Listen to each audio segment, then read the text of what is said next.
意大利前总理、欧盟委员会前主席普罗迪接受高端访谈专访，访问中国数十次，他对中国的发展有着独特观察。Now the value chain is in all the different production, right? And this is unique. 他表示，欧洲与中国从来不是敌人。Be step by step of cooperation. And give the message that we can walk in a different direction than before. 他认为国际社会应该加强对话，求同存异。My political idea is that you have to talk with everybody.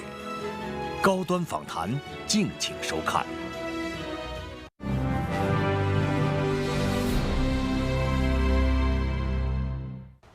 关注国际焦点，洞察世界风云。大家好，欢迎来到本期的高端访谈，我是邹韵。今天我们来到了广州，即将在这里对话意大利前总理、欧盟委员会前主席普罗迪。从40多年前开始数次来到中国，普罗迪如何看待中国的发展变化？曾经主导欧元诞生，推动欧盟扩员。他认为如今的欧洲正在扮演着怎样的角色？在国际形势严峻复杂的当下，他又认为中欧应该如何增进互信、深化合作呢？今天我们一起在对话中寻找答案。1978年，罗马诺·普罗迪从讲坛走上政坛，出任意大利工业部长，被认为是意大利工业经济学派的奠基人之一。在此后的政治生涯中，他2度出任意大利总理，当选欧盟委员会主席，推动欧元启用，并带领欧盟扩大至25国。普罗迪对中国发展的速度和活力印象深刻。从政期间，他始终致力于促进中意、中欧务实合作。卸任后，他仍活跃于中欧文化交流一线。Professor Prodi, it is such a great pleasure to have you with us on Leaders Talk. And here we are in this vibrant city of Guangzhou for the conference of Understanding China. And as Chinese President Xi has once pointed out that to understand China, one has to understand China's efforts to further deepen reform comprehensively to advance modernization. So, Professor, as an old friend of China, how do you understand the country's path towards modernization? I had a very long relation with China, as a matter of fact. The first trip to China was 1980. To Tianjin. 84, I think, so. And now we are in this moment of uncertainty. But I do think that we are also losing occasion that we can do now. For so many years, there are misunderstanding, there are false narrative, and also doubts about the development of China as well as its global influence. So why do you believe, especially now in this global context filled with so many uncertainties and challenges, it is very important to understand China in a fair and objective manner? Because the problem has changed in this moment. I always repeated that we have never been enemies, but the tensions, they were mainly on economic issues. Balance of payment, balance of trade, Now, in this new situation, there are problems of security, problem of political tensions and misunderstanding. And when you mix up this, you have to, let's say, take a period of calm, of dialogue, and of concrete cooperation in the fields that are out of the tensions, just to buy time. Right. And this is what we can concretely do.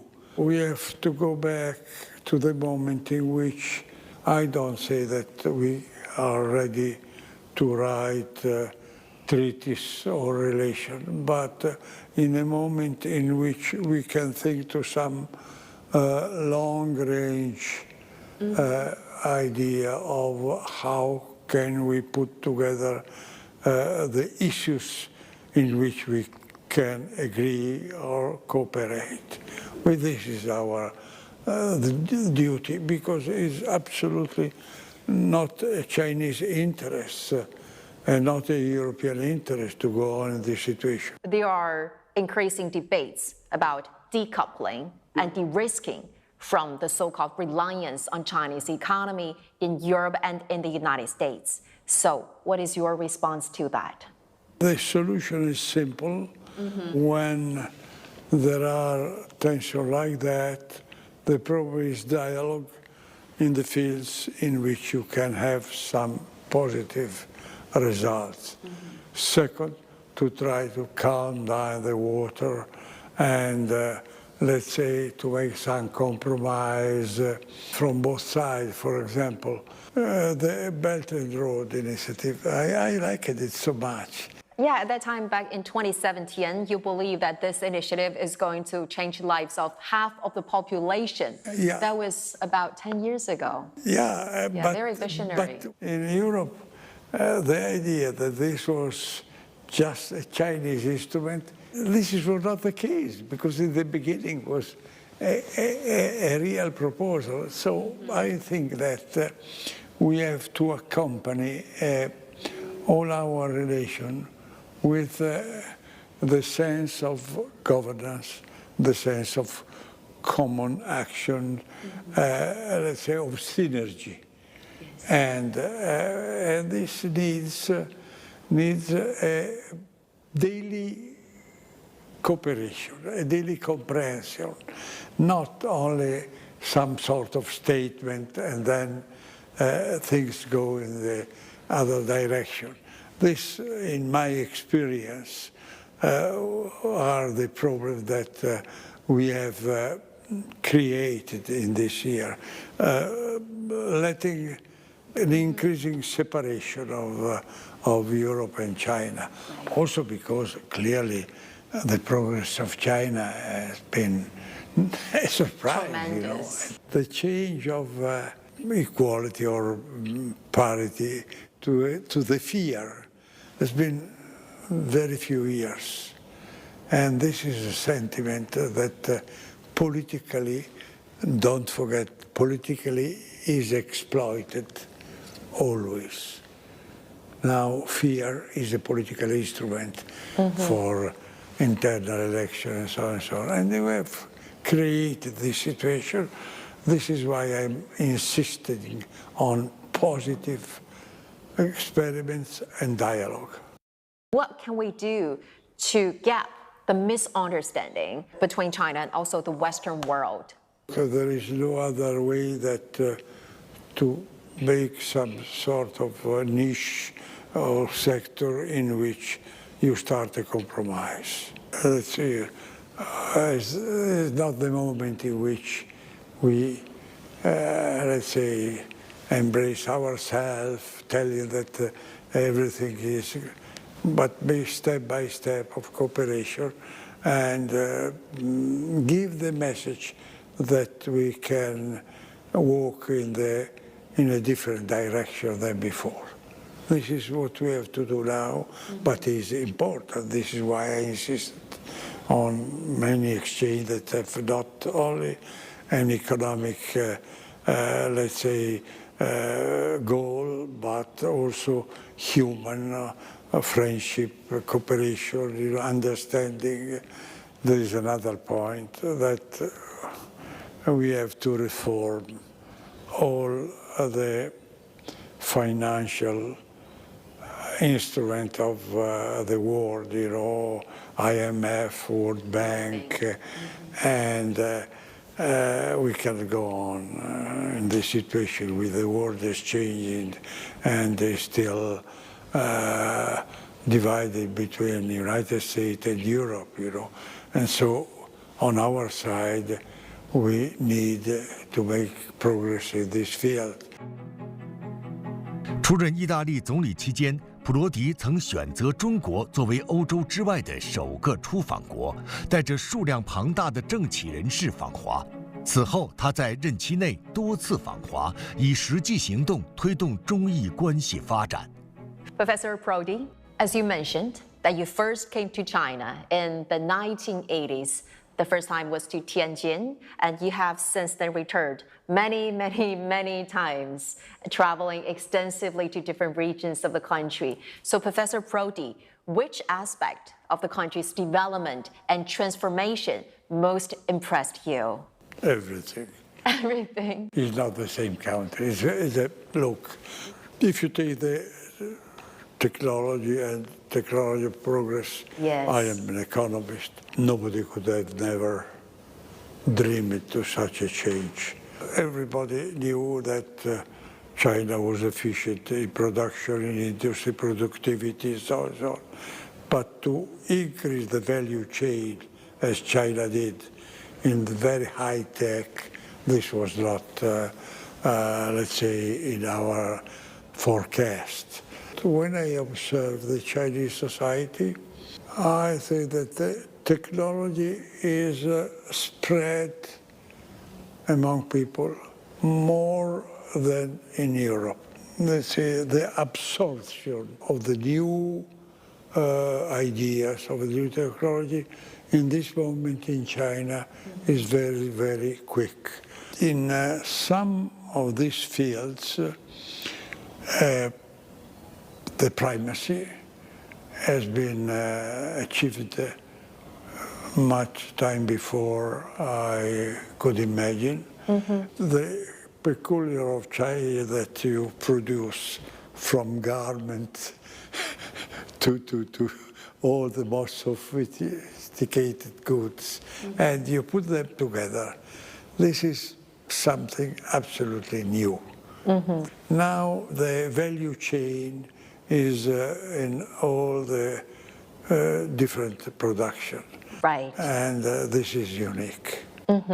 From the perspective of a veteran economist, which part of China's economic achievements that you think are inspirational to other countries? Well, look, in the popular feeling, the most important achievements are the new mass production. That I think, new high-tech mass production. Cars, electrical cars, yes. Batteries, solar energy, wind energy, you know, totally new and mass production. And in these fields, China is unique and no other country. No, there is no other achievement in the world of this type, you know. But in the meanwhile, China preserved the production of intermediate goods and so on and so on. From the point of view of an economist, the difference between China and other players. And I noticed that, Professor, you've enthusiastically praised China's fast-growing EV sector, and you have described it as a golden opportunity to stimulate Europe's productivity. How can a cooperative environment be fostered between China and EU? There was a tentative when the German Chancellor was approved comprehensive agreement on investment. There was the idea that step by step we could have a positive cooperation. Then, as I hinted before, political clashes have accompanied the economic tension. And so it was impossible to go on with the agreements. And now we are in the same situation with an increasing difference. But you need a common leadership. With the change of American policy could be in some way necessary to have some sort of compromise that, as was the tentative in that time, will think to a future in which a compromise will be possible. Not only compromises, and Professor, in recent years? I need a compromise because before being brothers, you must be cousins. 近年来，欧洲面临多重挑战，从俄乌冲突到中东战事，欧洲一次次被推向能源安全的风口浪尖，经济发展受到拖累。此外，美欧裂痕加剧，欧盟民调显示，大部分欧洲人支持欧盟在安全事务中加强战略自主。In recent years, there are increasing emphasis in Europe about strengthening its strategic autonomy. Do you agree? And do you think that Europe has been over-reliant on the United States? We have always had a win-win policy with the United States, but now it's changed. In what way Now has it changed? we are in some way overwhelmed by the United States. We are losing autonomy. This is what I do think. Why in the beginning there was some sort of, natural familiarity between the United States. I had to deal with many American presidents, and even when there were different political attitudes, but the idea is that we were familiar, that the United States was a daughter or a son of Europe, in some way. And then the split increased and increased, but only now United States don't consider Europe as a friend, but Europe as a branch, let us put it this way, a branch or worse. Will be a long-term American policy? I don't know, because could change. But in this moment, I think that we need to preserve what remains of the global policy, because the world needs this. How do you think Europe should position itself in this multipolar world? Take the position we had before, not thinking to be a superpower, because it's not the role of Europe, but to be strong and, let's say, with authority enough to, let's say, help some sort of dialogue in the world. And you have referred Europe to half-cooked bread, suggesting, while it holds great potential, the integration process still incomplete. So, Professor Prodi, how do you think this bread can be fully cooked in terms of economic and political unification? The case of Europe, in my opinion, is very simple. Because of all compromise, the great decisions must be taken at unanimity. And this is impossible. We have simply to change our rules. We are 27 countries. Right. It is enough to have one to stop any decision. Each and every one. Yeah. If we go on with this way of dealing, we shall never arrive to some sort of synergy. Professor, what is the #1 challenge faced by Europe that worries you the most? The unity of Europe. I was telling you that our problem is unanimity. So we cannot play anymore our role. And when you have a veto right, it's difficult to have a leadership. A leadership means recognizing some sort of unity, But how can international cooperation be maintained in the face of these setbacks? But somebody must take some initiative in some specific field, in order to start back to cooperate. When people talk, the agreement or the compromise is easy to reach. When we are so divided as we are now, it's impossible, because the enemy is the enemy. So I mean that when you have a dialogue and you have a compromise, we understand that we can live together. Well, Professor, if we zoom out to the global picture, what are the changes or the new trends that is something that you didn't expect it from many years ago. What changes of the world surprise you the most? I have assisted in my life to a decrease of tension, step by step, with, as I told you, the political problems were mixing with problems of economy, of human rights, of regulation of trade. And now we have a mixture of tension in which everything is taken as an excuse to increase them. And my political idea is that you have to talk with everybody. From this point of view, is a Western mistake that to have, let's say, agreement, you need to have the same political system. This is completely wrong. Everybody must. We are different. Yeah, we're different. We share some common goals, yes, we're some common factors, right? Everybody has his long history, and we must change our mentality and understand that we have to respect the differences. Yeah, not only respect. We understand that we were more different, but we have to live as different, right. Not as equal. Mm-hmm. And this is the idea that because you are different, I fight against you. And this is everywhere in the world.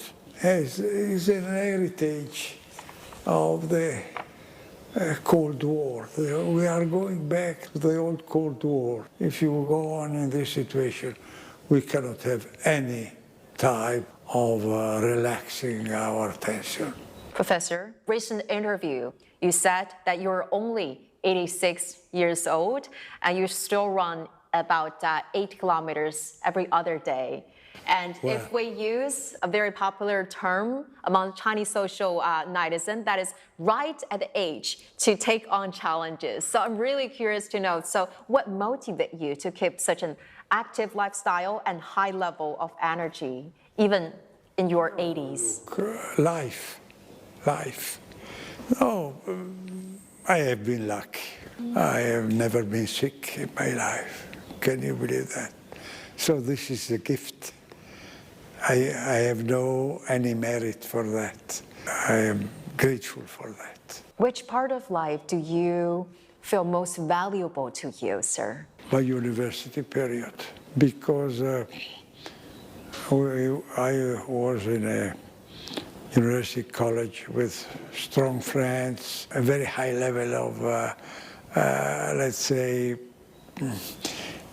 culture, the desire of change. Everything was possible, You've been a professor for almost all your life after adulthood, and that's why you love people calling you professor till today. Now I am out, but I want to create mixed university from south and north of the Mediterranean Sea to put together. Professor, it is such great pleasure to be talking to you, and thank you so much for bringing us this very enlightening conversation. Thank you so much for your time and thoughts. It was my pleasure.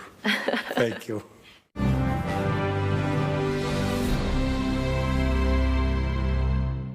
在今天的专访当中，普罗迪表示，推动中欧合作需要尊重差异、相互包容，并且坚持诚意。我们也期待中欧在全球性事务当中能够携手发挥更有建设性的作用，更好维护中欧和国际社会的共同利益，做世界的稳定性、确定性力量。感谢您收看本期的高端访谈，我是邹韵，我们下期再会。